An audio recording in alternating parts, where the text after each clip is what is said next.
My name is John Gaswright, and I'm thrilled to welcome you to this edition of the Project 2049 Strategic Competition webinar series.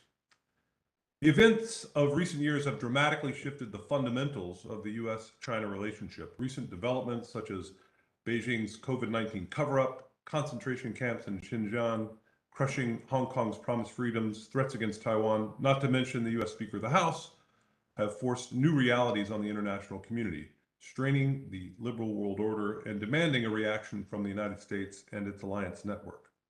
Where we are now and how the United States can work with Japan and other allies and partners to be competitive in preserving our shared values are critical questions to explore.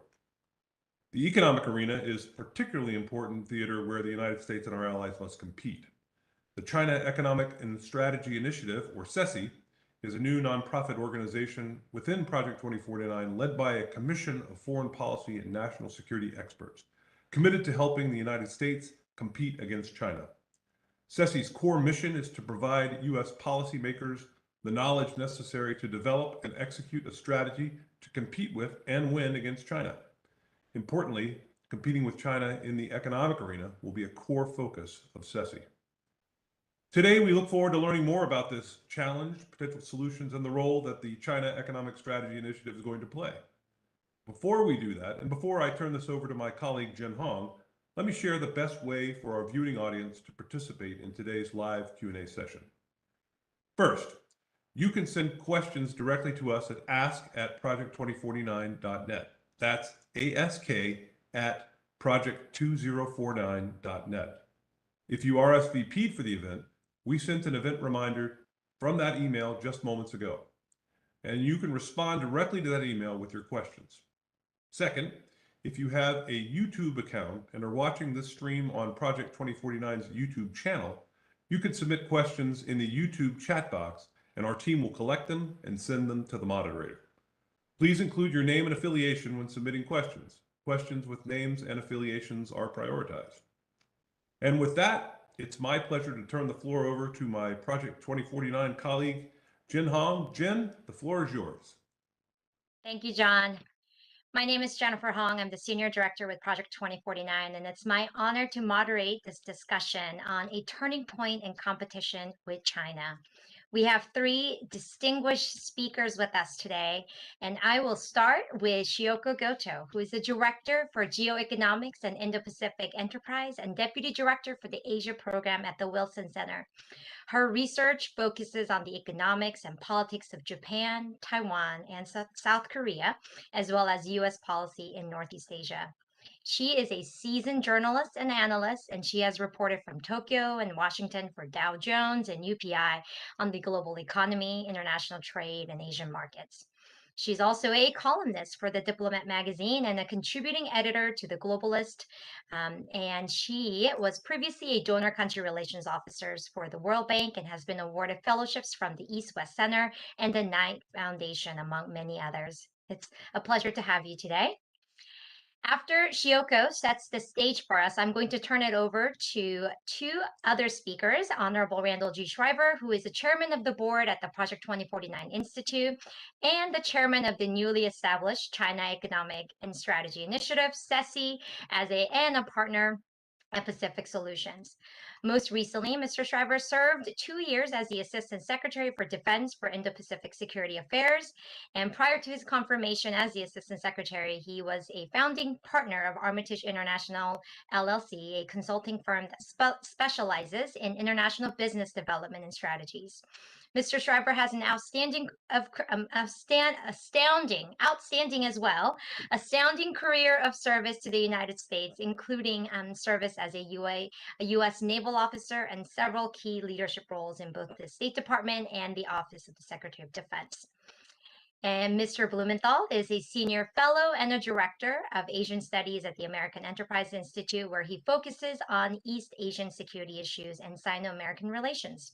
He is also the partner at Pacific Solutions, and we are thrilled that he has joined the new CESI as the vice chairman. Mr. Blumenthal has served in and advised the U.S. government on China issues for more than a decade. And before joining AEI, he has served as Senior Director for China, Taiwan, and Mongolia at the U.S. Department of Defense. He has also served as a commissioner on the congressionally mandated U.S.-China Economic and Security Review Commission from 2006 to 2012, and he was the vice chairman of the commission in 2007. He has served as on the academic advisory board on the Congressional U.S.-China Working Group, and he is the author of The China Nightmare, The Grand Ambitions of a Decaying State, and co-author of An Awkward Embrace, The United States and China in the 21st Century. With that introduction, Shihoko, I want to turn it over to you to kick us off and set the stage by sharing your observation of the state of affairs in the economic security in the Indo-Pacific region. Over to you. Well, thank you so much, Jennifer. It is a tremendous honor and great pleasure for me to share the platform with you, Chairman Shriver, now Vice Chairman Blumenthal. Congratulations to Project 2049 for launching this new initiative to focus on U.S. competition with China through the prism of economic interests. Since China took over Japan as the world's second largest economy in 2010, not only has its influence in the global economy continued to expand, despite repeated assertions from many quarters that the Chinese economy's rise cannot be sustainable. In fact, despite its many flaws and fragilities, China's economic influence worldwide has actually only continued to rise, especially in the global south. Beijing is also increasingly leveraging its economic might for political influence worldwide at the state, corporate, and individual level. From South Korean companies facing the wrath of China after Seoul's decision to deploy THAAD on Korean soil, to Australia engaging in a de facto full-on trade war with China as a result of Canberra calling for an investigation into the origins of COVID, Beijing has not shied away from using its economic dominance in the global economy for its own gain. Steps to decrease dependence on China, from enhancing domestic capabilities, reassessing supply chain resilience, to working more closely with like-minded nations, they are all taking place through new trade pacts, new partnerships.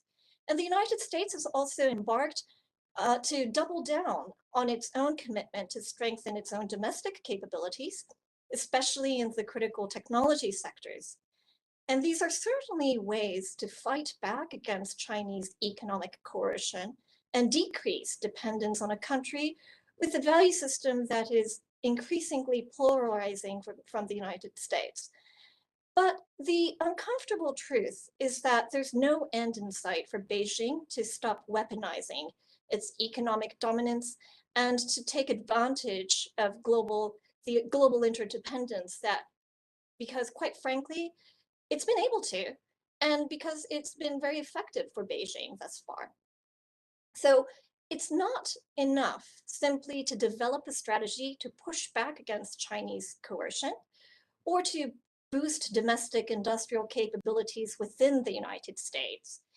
And just as Beijing is upping the ante in its economic statecraft, ranging from reshaping development assistance goals through the Belt and Road Initiative to advancing its dual circulation strategy to beef up internal resilience and external dependence on China at the same time, Washington too must have a more comprehensive approach to economic security in light of competing with China, not just economically, but also militarily and even politically as well.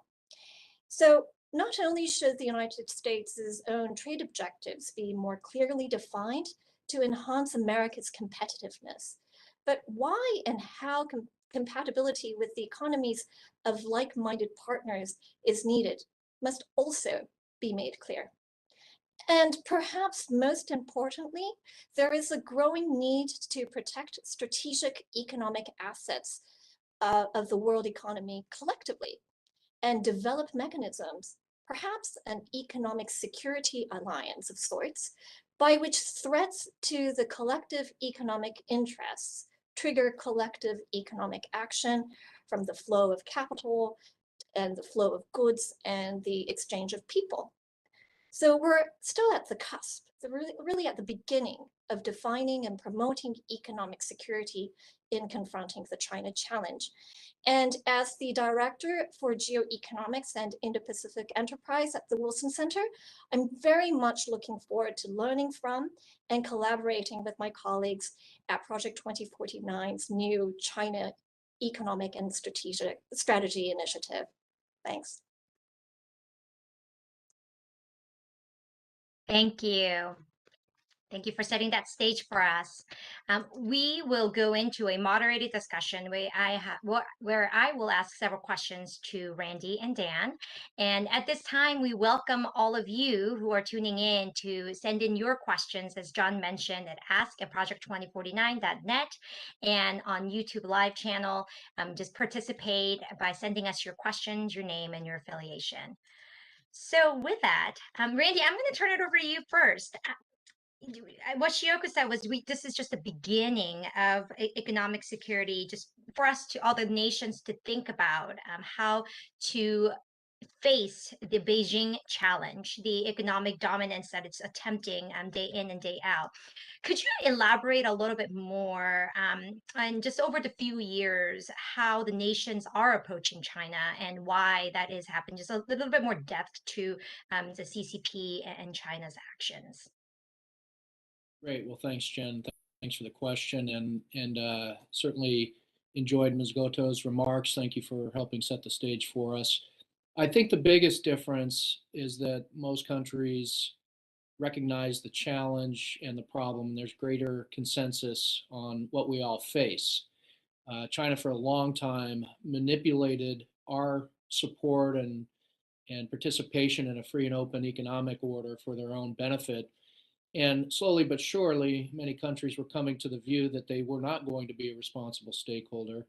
But certainly events over the last few years, as implied in your question, Jen, have helped to accelerate the level of concern and anxiety about China and what kind of partner China can be in the economic space, how certain countries might want to adapt their own policies.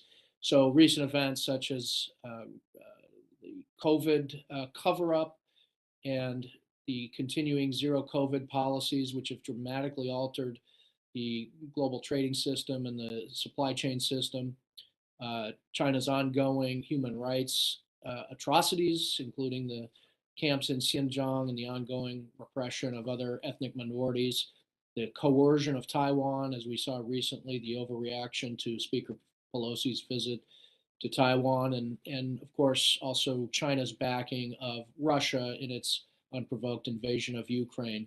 So I think all of those combine to act as an accelerant to everyone's level of concern. And now we're at a stage where we're trying to, as individual countries, adapt to these challenges, come up with appropriate policies, but also collectively share best practices, identify where collective action is necessary, and we can only succeed if we respond as like-minded countries.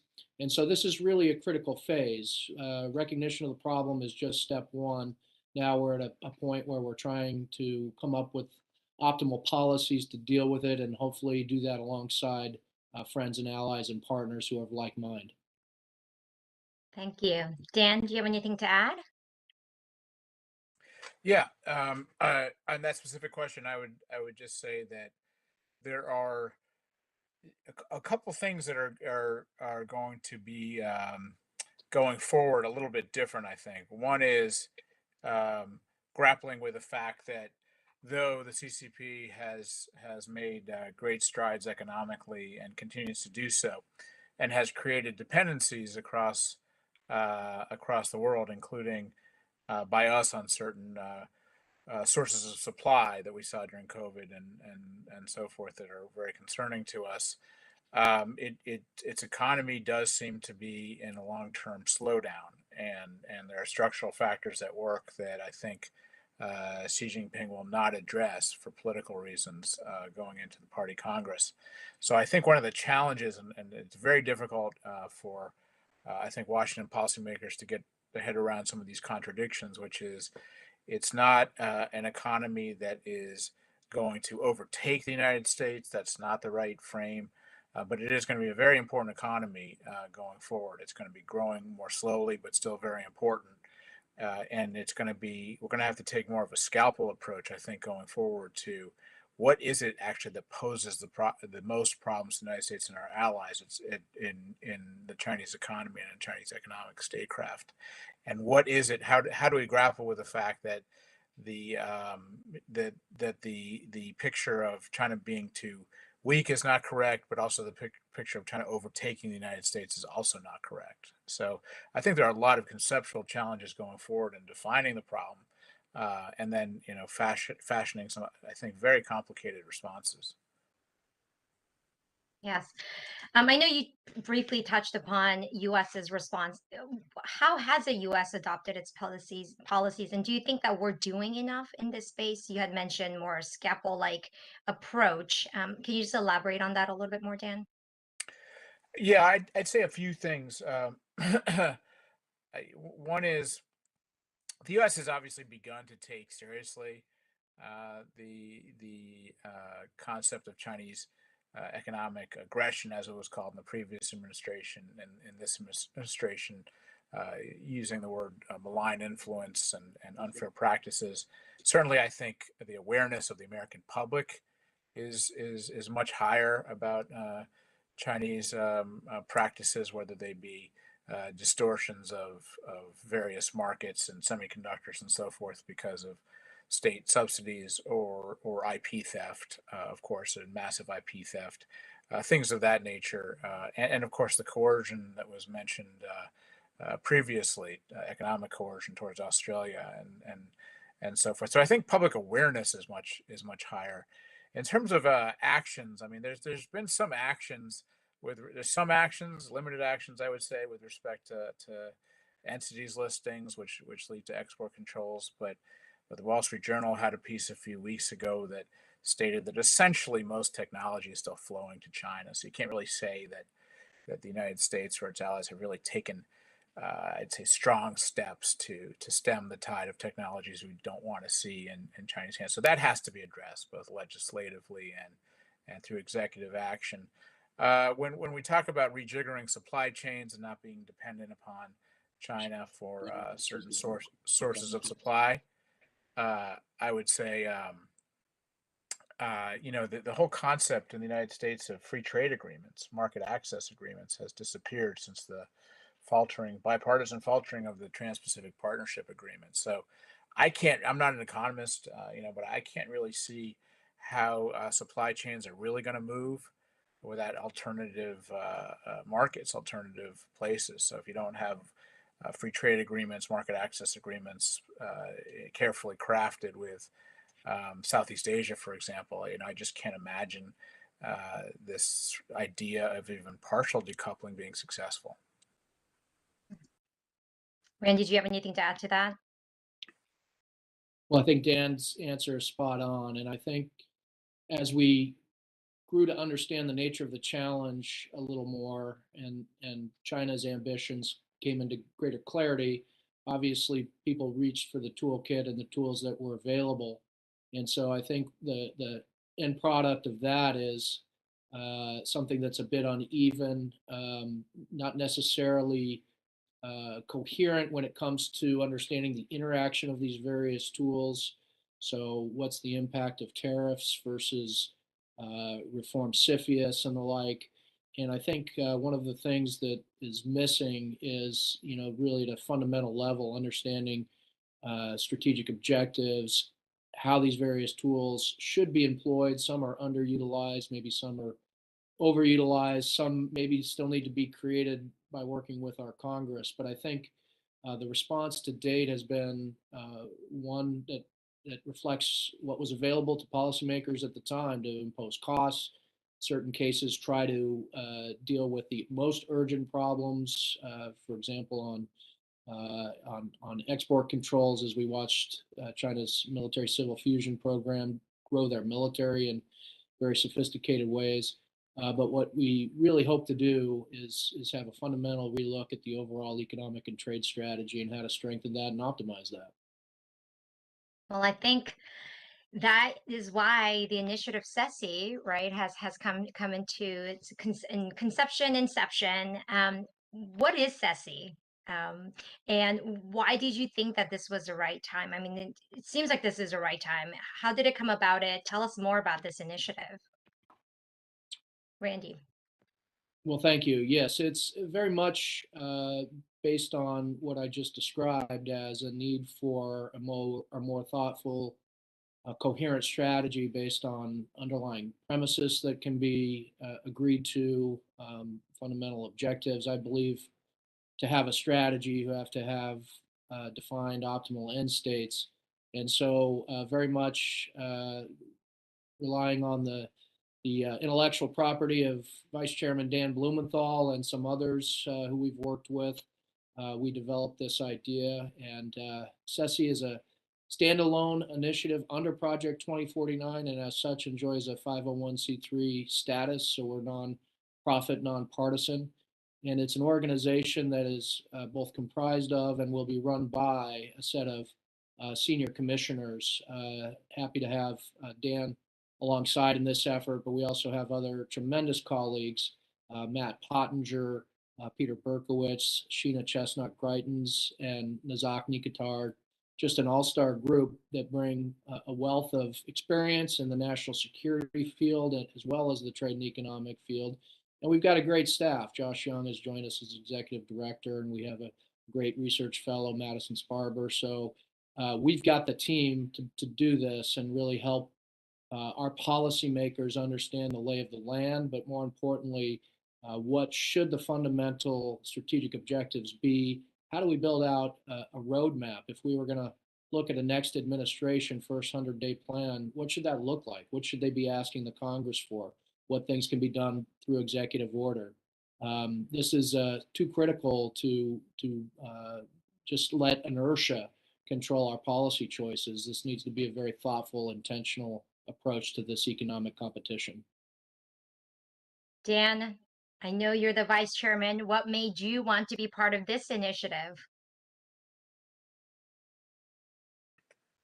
Well, as Randy said, we were working closely with some groups who are very interested in how to make a unique contribution to what is getting to be a fairly crowded field now with interest in China. And you'll notice Randy mentioned our colleagues. None except for one it really has much experience in trade and investment and economics. It's really for national security, foreign policy people to learn as much as they can about what actually matters from a strategic point of view in terms of the economic competition, in terms of economic policy, and so forth. And we hope to learn a lot, bring experts to bear to help us do so, and then to hopefully educate other strategists and national security policymakers. There's a debate raging about the issues of technology, of decoupling, words that are flying around, concepts that are flying around that I don't believe have been thought through fully from the perspective of national security policymakers who, at the end of the day, if you imagine a U.S. government, U.S. government now, let's say that has a China policy, and the Biden administration, let's say, or the Trump administration before it, has some serious thoughts and ideas about what to do economically, but really needs to know how the different agencies of the U.S. government who do economics, USTR, Commerce, Treasury, how to leverage them really better for competition. A lot of those agencies have been set up not for competition, but for export, helping U.S. export, helping U.S. open markets, and so on. Even the time spent, let's say, by a U.S. trade representative. I mean, in the last administration and this administration too, a lot of that time is spent negotiating bilaterally with China.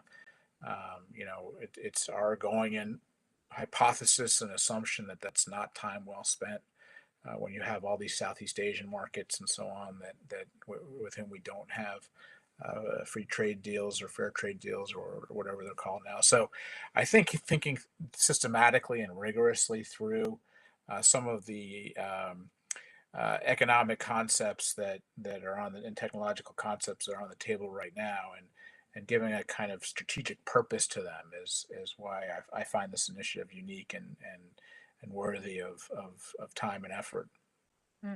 Thank you. Randy, over to you. What do you think is the important role, important roles of the regional allies and partners like Japan to compete with China? Well, Japan as a large economy and large trading partner with both China and the United States plays an absolutely key role. And our friends in Japan have themselves identified this as one of the pressing challenges of the day. They've created new organization at the National Security Staff to deal with economic statecraft and really coordinate all those various instruments of national power for Japan. And I think, as Dan was alluding to, when we look at the competition with China, we sometimes we don't even know what the measurement is. How do we know when we're winning? Are we winning if our GDP is simply larger? Are we winning if we're thwarting innovation in particular sectors that are of concern to us? Are we winning if our supply chain is diversified? All of this we can work through and make informed decisions. But in many times, in many instances in the past, decisions were made without reflecting upon even those fundamental questions.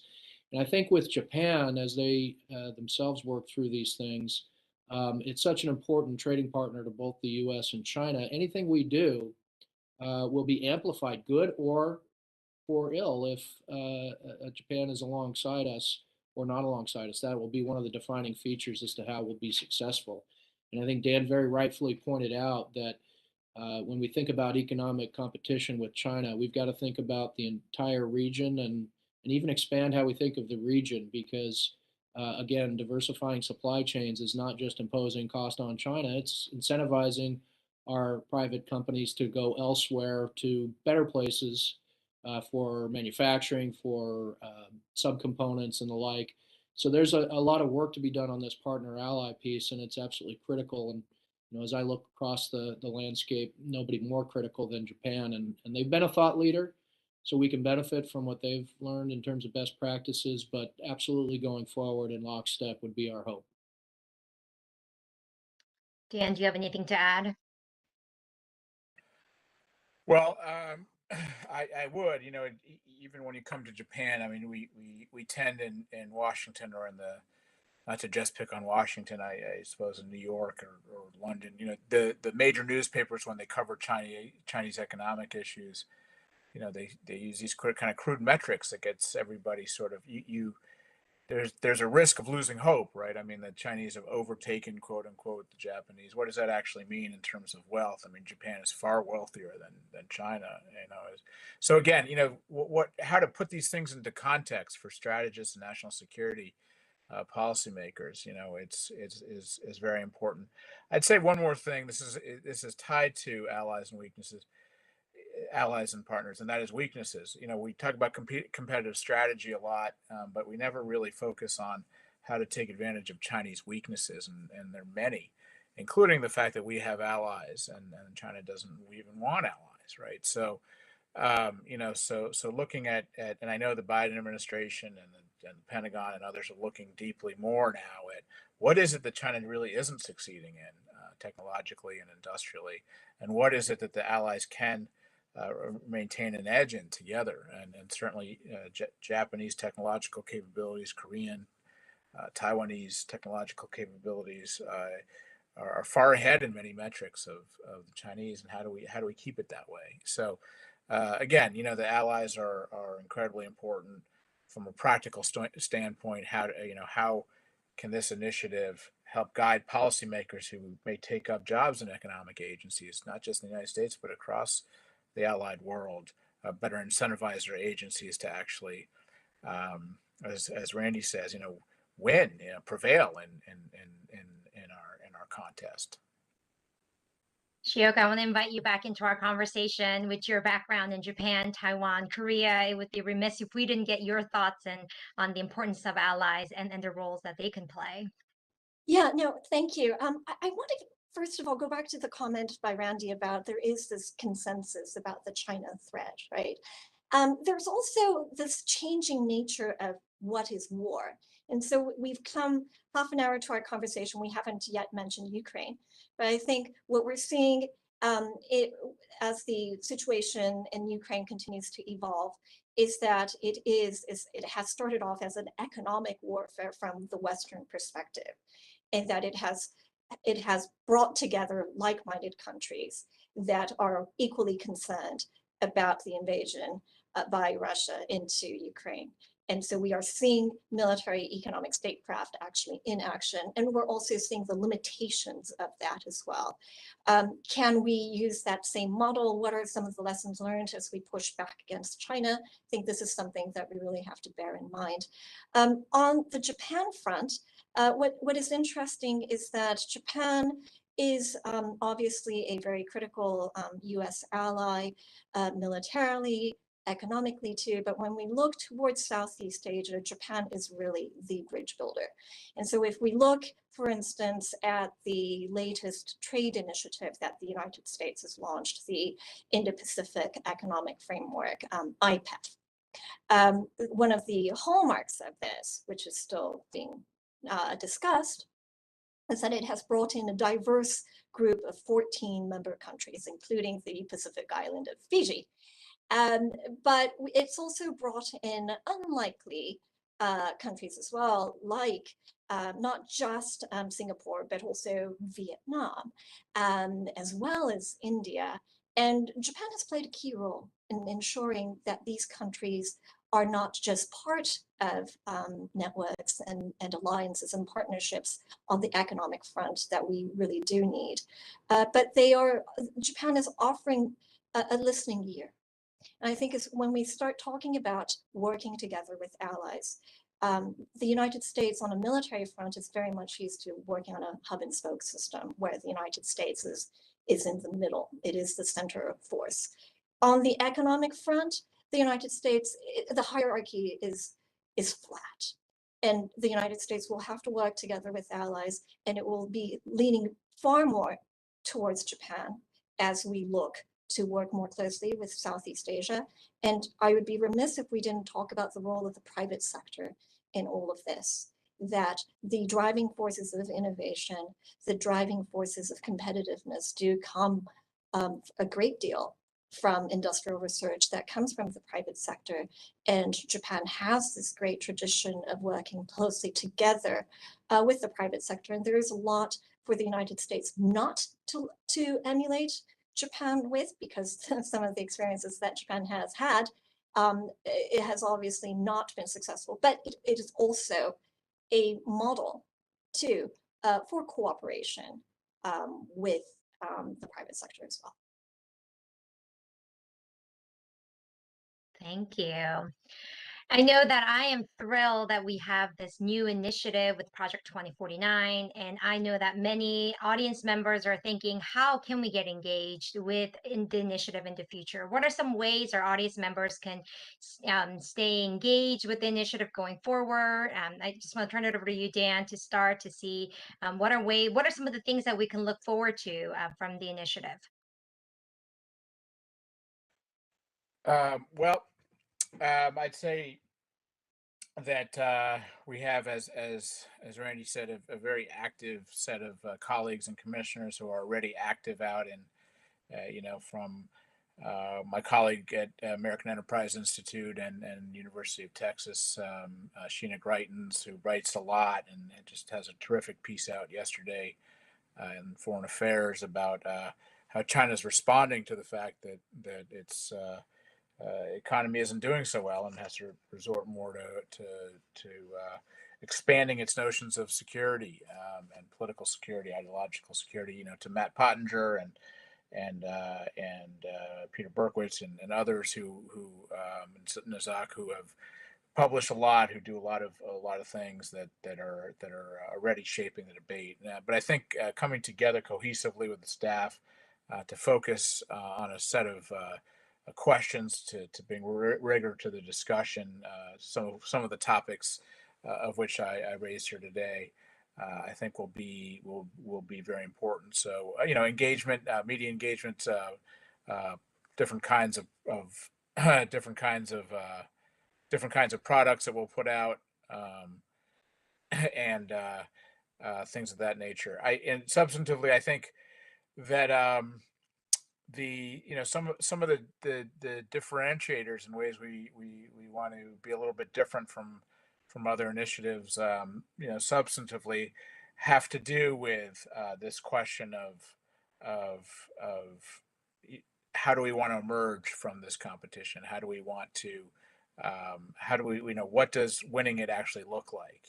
What it, not just differentials and economic growth, but how do we create situations whereby U.S. and its close allies in the region are actually on a pathway where they are still the most innovative, where they don't distort their economies so much by trying to copy China that they kill innovation, and these sorts of things, that they put China more on the back foot when it comes to some of the many weaknesses it has economically, that we have an answer to Chinese economic coercion, that to the very good point made about the economic warfare leading up to the Ukraine and during the Ukraine crisis, that the United States and its allies are prepared and can coalesce around a set of tougher economic measures should China ever decide that it was actually going to engage in war against Taiwan or one of our other allies. So I think that's another way people should really look out for these products. I think we're going to look to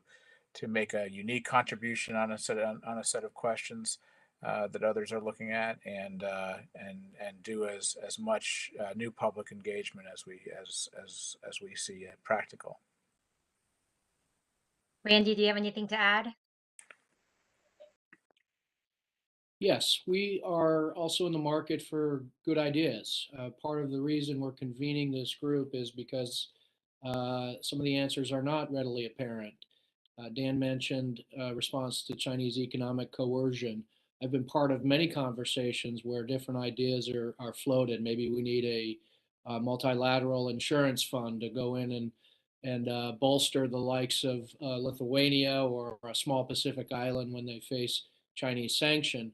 But that's an imperfect solution for a lot of reasons. The fact that we can, or the possibility we just go in and buy more has its flaws. So, some of these we just haven't solved. And so there are people out there that are thinking about these problems. Feel free to send us good ideas or send us articles, whatever it may be.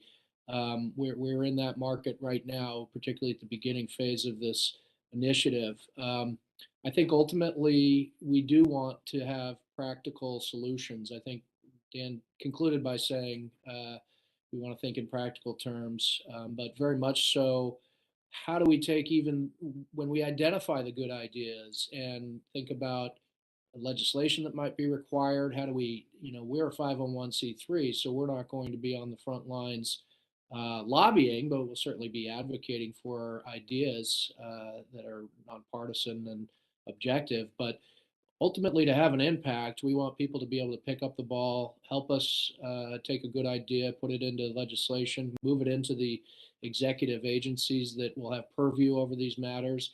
And the same would be true of our international partners. One of the reasons we wanted to launch this publicly with Ms. Goto is from the start, we're thinking multilateral, we're thinking international as the only effective way to approach this. So as we do our work, we want to be very open to the input of experts and others out there. Thank you. So I want to draw your attention to cesi.org. It is CESI.org. That is a place where you can engage with us. Future activities, future publication, events will be posted there. So please come and visit us on CESI.online.org. In addition, there is a contact form there, so send us your ideas. We want to hear from you, and you can email us at project2049@project2049.net. We keep it simple. project2049@project2049.net. I think we have many questions that are coming in from our audience. I want to turn it over to our audience questions. Before I do that, is there anything else you want to add?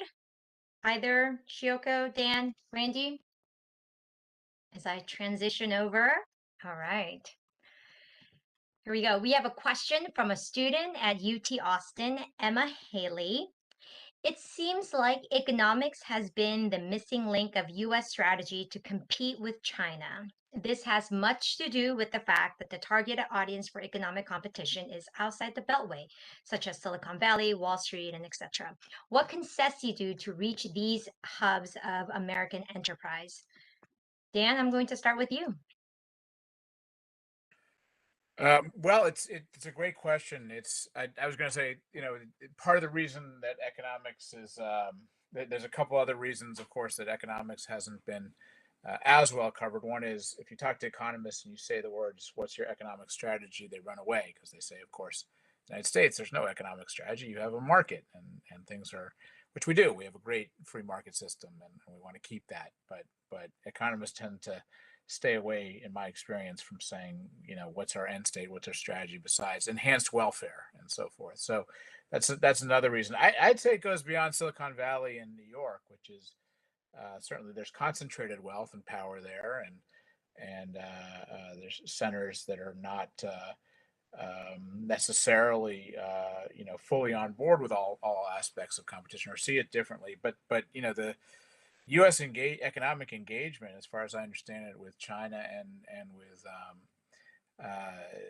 if we say the Indo-Pacific, Asia, whatever, is so much wider than just those power centers. I mean, we saw in the sort of tariff battles the importance of farmers and farm states. We see the supply chain problems because of COVID-0 and other problems affecting consumers across the country. So I think it's a very important, I guess the way I would answer that is I don't have a specific answer for how to specifically engage, in distributing out to centers beyond the ones you mentioned. But I'd say that,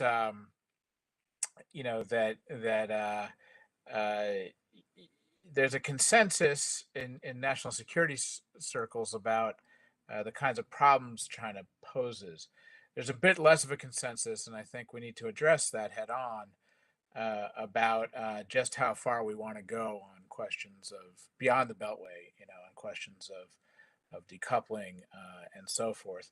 And then, of course, there's the very difficult questions about trade policy, right? So we used to say 4 or 5 years ago that to get China right, you had to get the rest of Asia right, and that was a mantra for people that were concerned about China. And there was a lot of focus on, again, I go back to, U.S. course, the free trade agreement with Korea and Singapore and better efforts with Taiwan and Australia and so forth, and the TPP. And then after that disappeared, the trade agenda seems to be missing and gone. And again, it certainly affects Americans in certain areas, and that's why politicians are wary of taking on free trade initiatives. But it also benefits many others. So I think we want to take that head on and bring that back to the fore and re-engage that debate, because again, I don't see how you solve some of these China economic or security questions without really catalyzing the kinds of economic reforms in Southeast Asia that we would like to see to provide an alternative, or South Asia to provide an alternative to the China market. Randy? Well, I think Ms. Haley's question is a very good one, and it's important to give some thought to why the economic strategy, despite the fact that economists don't like that term, Dan, has lagged behind. And I think sometimes it's important that we approach this with a little bit of humility. I mean, it's the thing about being an American is you're allowed to be ahistorical. You're allowed to think only in current terms. I mean, it took us a long time to recognize the trajectory that China was on, and the manipulation of the system that was underway. And so for us to go around and say this country or that country is not getting it right now, we need to have some humility in how long it took us. And when you think about the economic agencies, and I think Dan alluded to this earlier, for decades, or maybe in the case of commerce for over a century, their raison d'etre has been to promote American business abroad, and very much to include China in the last 4 decades. You know, that if you asked somebody, pulled somebody aside in the hallways of one of these agencies and said, "What's your mission today?" You know, they might have said to promote American business interests in China and help our companies grow and help our companies make relationships, enter profitable JVs, and so on and so forth. It's really only recently that we said, wait a minute, we don't have a economic and trade strategy in parallel with our security strategy. We have one that's undermining our security strategy and our military and security interests. That we're enriching and empowering an adversary in some instances in ways that directly benefit their military modernization that's directed at us. So we haven't been at it that long, so I think that explains some of the lag. But look, our private sector is going to be probably the greatest laggard in certain sectors. But you know, ask yourself the question today: Would a company now think about investing in places like Iran or North Korea or Cuba? And well, of course they wouldn't. China is different than those countries, but it is a mindset issue. It is sort of a national security awareness and consciousness that can be created even into the private sector. And I think through some of our public education efforts, the fact that our commissioners are spread across the country, all of this, I think, gives us a fighting chance to move that debate forward in positive ways. We have a different question from Jacob Parker from the Office of Senator Bill Cassidy. SMIC, the Semiconductor Manufacturing International Corporation, has made significant progress in shrinking the size of its chips, recently announcing the 7 millimeter breakthrough. This seems to be a result of removing DUV, deep ultraviolet technologies from the entities list. Considering ASML's pole position in EUV technologies, what would the U.S. do to control critical equipment from contributing to China's civil military fusion? So this is, I mean, sounds like a very technical question, but I think the speaker would like to comment more broadly on the entities, perhaps, entities list, perhaps, and the outlook, America's outlook, ability to control technology that's not perhaps U.S. origined. I'm going to start with you on this, Dan. I think we talked about this several times about the equipment and the critical equipment being protected. So Dan, over to you. Well, I'll give you a short answer to the question and then a longer kind of answer to the question I want to answer. Since you work for a politician and, you know, great, you know, you probably are familiar with that. So the short answer is yes, of course, removing it from the entities list matters, but the entities list, and I'd be remiss if I didn't flog a set of papers that are coming out by ex-fellows I had in my technology fellowship I ran through American Enterprise Institute and the Hertog Foundation. That's coming out pretty soon.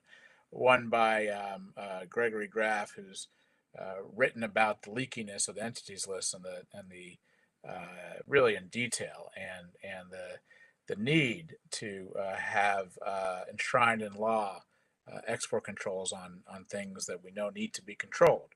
Why do we know these need to be controlled? Well, okay, SMIC's a perfect example, right? So, you know, the Chinese have spent hundreds billions of dollars in subsidies to build these fabs, right? And still cannot, although you mentioned SMIC's leaps in the size of nanometer of the chip, but generally speaking, you know, have not succeeded in the advanced semiconductor manufacturing space. So one way to have a competitive strategy and to make China continue to have to spend more and more to do something they're not very good at is to have actual export controls, to control those technologies that would actually help them become competitive with a TSMC or with a Samsung or an Intel. And so we need those things, and we need a list of things where China, and one of the things we hope to do in this initiative is come up with more things that China is spending a lot of money on that they're not finding success in. Our mRNA vaccines, that's a big one. China, it's not for lack of trying. It's not for lack of trying for intellectual property theft and so forth. They just haven't been able to do it. And so again, you know, doubling down on things that were, of course, you have to balance that against, you know, general public health policies and aspirations we have for everybody, all of humankind. But again, there are a number of things that China just isn't able to do, and the reason you have export controls and other cost-imposing strategies is to have them keep spending on things that they that they don't succeed in. Thank you. I think I'm going to go to the next question. We have so many questions. I want to be able to get through them, and I know we only have 10 minutes. We have a question from the live chat, and I know, Randy, you talked about this a little bit, but it's one thing for America to compete economically with China. Smaller countries face realistic risks and benefits in the US-China competition. While Taiwan's government helps smaller enterprises with information security and other buffering mechanisms, will the United States be able to closely collaborate with smaller countries to help them wean off, quote unquote, China's money and business? Well, the short answer is I hope so. We have some tools available. Uh, Look, in some instances, it's about simple development needs, and this is an area where our game has not been very strong. We've moved to create new tools like the DFC, the Development Finance Corporation, but at this point it's underutilized, and we're still sort of being dominated by the green eye shade types who are out looking for the best deals. But we need to start moving out and act as though we are in a competition. Some cases, it's just simple development needs that will allow them to move along the economic development spectrum to a point where they can have a more diversified trade pattern. But in other instances, it may be outright protection against over reliance on China, over susceptibility to Chinese coercion. And, in some cases, I think we just take it case by case and look at each country's individual situation. If you're talking about the Pacific Islands, for example, we hold much higher cards among the compact states of Federated States of Micronesia, Palau, and the Republic of Marshall Islands. We got to get the compacts done first, and then we can look at a variety of ways to make them more resilient against potential Chinese coercion. I would point out, however, if you were to look at the last, let's say, 3 decades and look at individual cases where countries came under pressure from China, whether that's Taiwan or South Korea with the THAAD deployment, Australia for having the gall to ask for the WHO to look in the origins of COVID.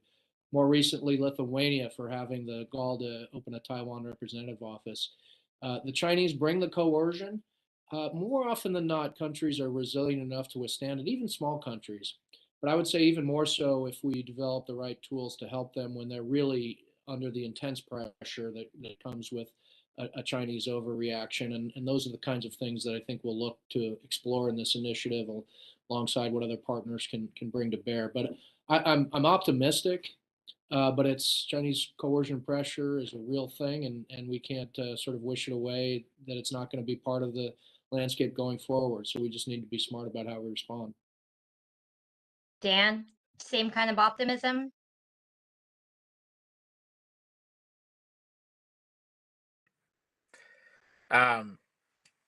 Yes, I am optimistic. Again, the Chinese have certainly gotten our attention with these questions of economic coercion.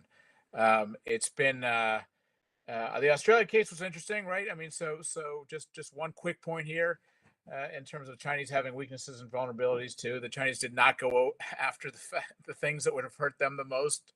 Australia exports, metals and iron ore and so on. And so we have to start thinking like that too and go on offense, which is there are a host of things that China is dependent upon worldwide.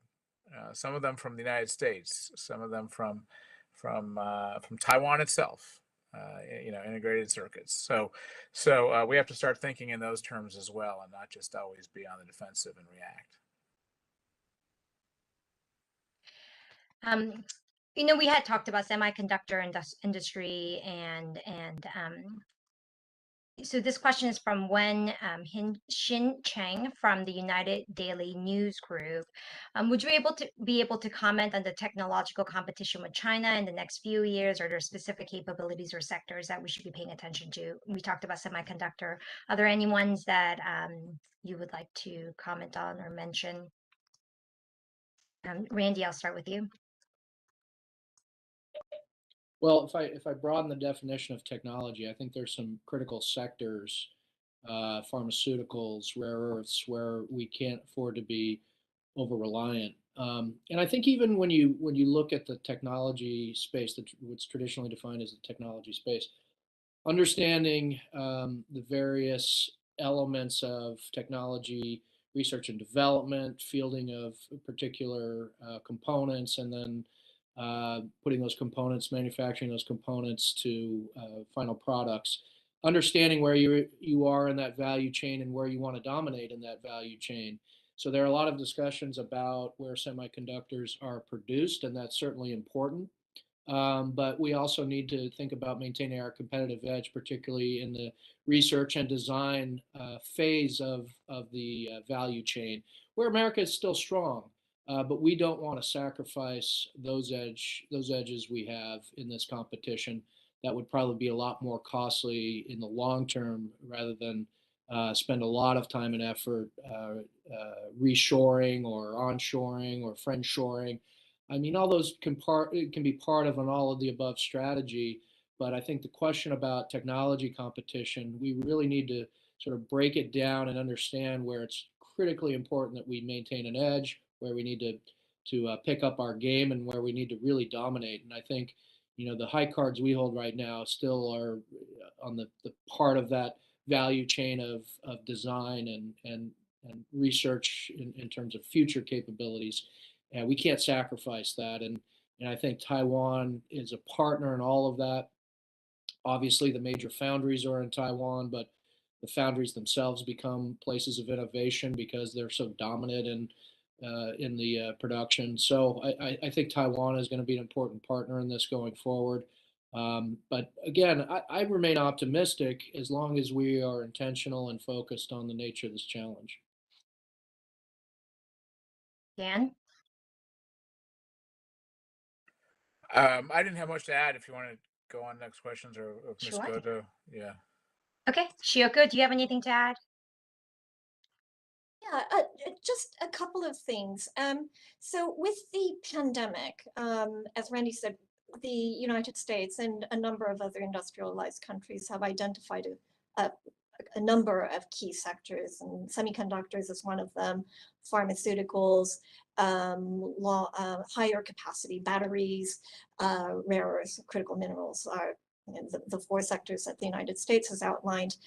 But when we look at the G7 and we look at their G7 infrastructure investment initiative that just came out this summer, they also identify areas where they want to work more and invest more outside of the industrialized countries into the global south and into emerging markets. And some of them include information technology networks, 5G and beyond, 6G, and also environmental sustainability projects too. So to meet some of the energy security needs, so that we are less dependent on energy sources from authoritarian regimes. Now, that's not an issue for the United States because it has become a net exporter of energy. But when we turn to the critical allies of the United States, energy security is very much something that continues to rattle them.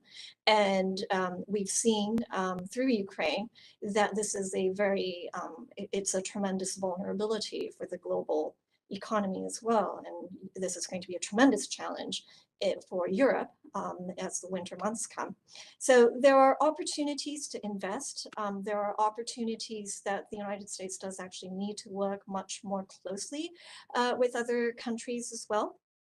I think when we look at opportunities for cooperation, we do need to think about innovation, but not just simply US-led innovation, but innovation together to meet some of these cross-border challenges. Thank you. An hour is just never enough when we have this amazing panelist here talking to us about this exciting new initiative. I We apologize that we could not get to all of your questions, but this is just the beginning for SESI. There will be many more activities and events happening, so please tune in to Project 2049's activities going forward. Once again, it's SESI Online, CESIonline.org, for you to stay engaged in the initiative's activities in the future. Shioko, Randy, Dan, thank you so much for joining us today, and we look forward to seeing you again in the future. Thank you. Thank you.